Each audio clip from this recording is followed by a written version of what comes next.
Okay, sure. Go ahead, Mahesh. Yeah, sure. I'm not going to the basic details, so I'm just gonna tell you what I've been working on and just give a quick update on that. So far, what I'm trying to do is I'm trying to add the VMX instructions to the A2O core right now.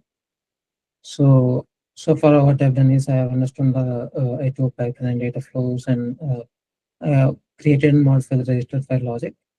And I have also updated the decode table to recognize the new instruction. And I am also trying to add the correct register access behavior as well.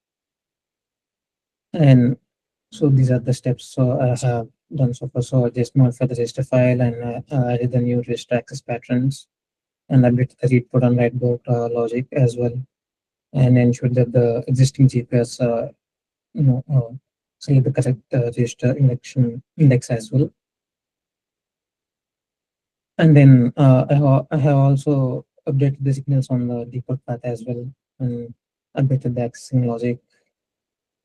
So currently, I am trying to test the individual modules.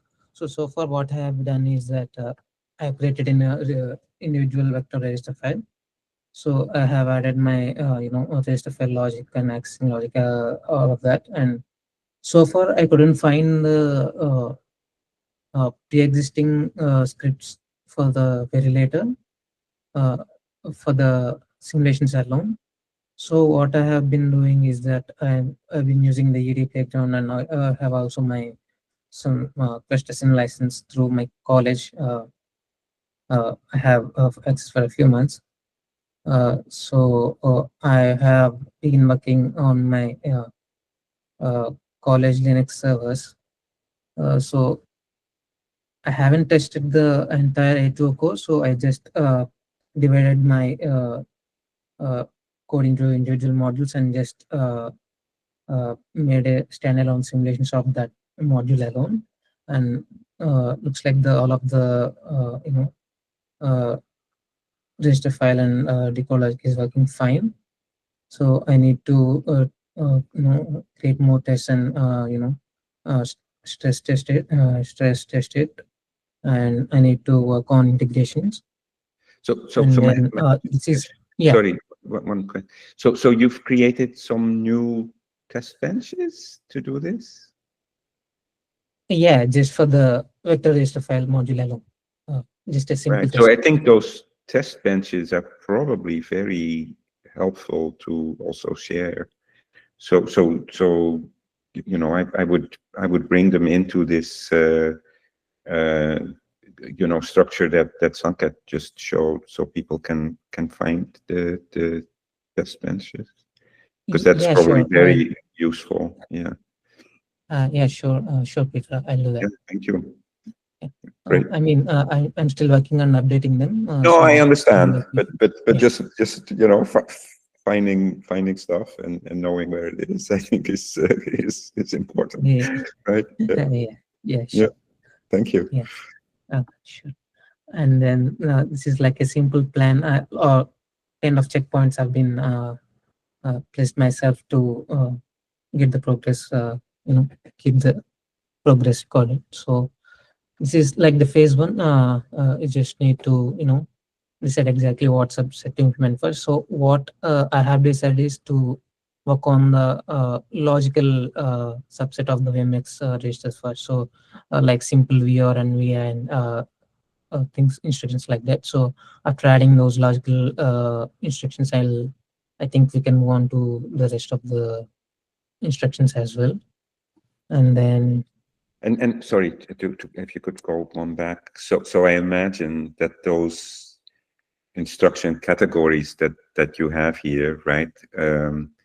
If we have multiple people available, right, they could probably take one of those instruction categories, coordinate with you and work on that, right? Yes, it would be more helpful and it would get things running quicker. So right. Yes. If someone's Mahesh, it would also be nice for us to maybe sync, and I can maybe use some of your help to like create those tasks on the page. So the way you've created the groups might also help me like categorize those on the task page. Yeah, sure. Sure. Yes.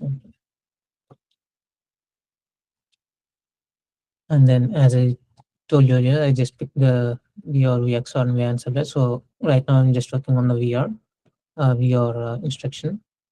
So this is the expected outcome. So I'm also trying to keep a short documentation of my work as well. So once it's been updated, I'll let you guys know. And then the phase 2 is like the VMX decode bring up. Like we need to extract the VX fields and primary opcode and XO. These are all the instruction fields, as you know, for the VX form.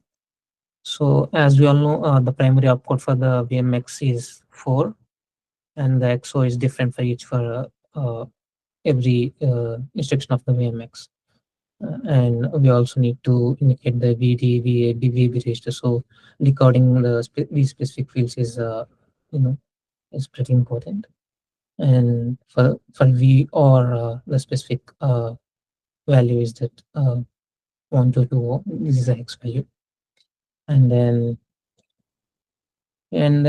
we need to create a, I'm trying to create a small VMX enum type for this. And I'm expecting an FPGA build still passes for this after this has been done. And then the phase 3 would be, adding the vector register file back into the A2O core. So the goal is to get it 2 reads and 1 write per cycle. So these are the changes that need to be done further. And then these are my expected outcomes. So the baseline is just for it to be, functional. And then the VMX execution unit as well. This is a lot of work. So this is not immediate. So down the road, I'll be working on the VMX ALU unit as well. And the phase 5 would be the write back integration. And then there is also, VMX handling. So the trap and execution behavior are still unknown to me. So I need to, study So I upon had that. one, And yeah. So sorry, one question on the previous one. The on 5. The right. I would think that this might happen, sooner. I mean, I know it's separate from building the instruction itself, but if we start, I think we've started from the floating point register file, grown it to more entries and the larger width, right? yeah. I'm thinking that write back should still work at that point, or am I missing something? I think at this point, write back should work at this point. But what my point right here is that as we make the changes, write back integration might break up. So I might need to work back on it.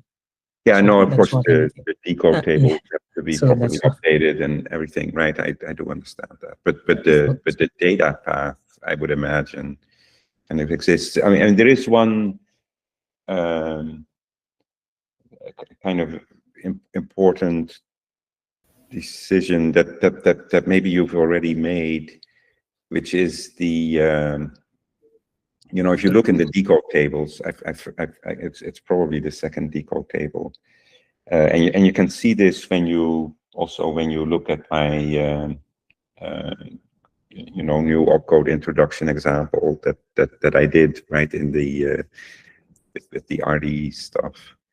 That there is a result mux, right, and the result mux controls come out of the decode unit. And when you have these different instruction categories, I imagine that there's going to be different pieces of RTL, right, that do each of those different units, and then you're going to have a result for each one of them, and then you have to mux that together, right, to get an overall result bus. And of course, when you do this, you have to be careful that that you're always combining things together in the same cycle, right? You cannot have, you cannot combine a 2-cycle result with a 3-cycle result. That would be a collision, right? So you might have to put a register in there to, kind of make the pipelines equally long.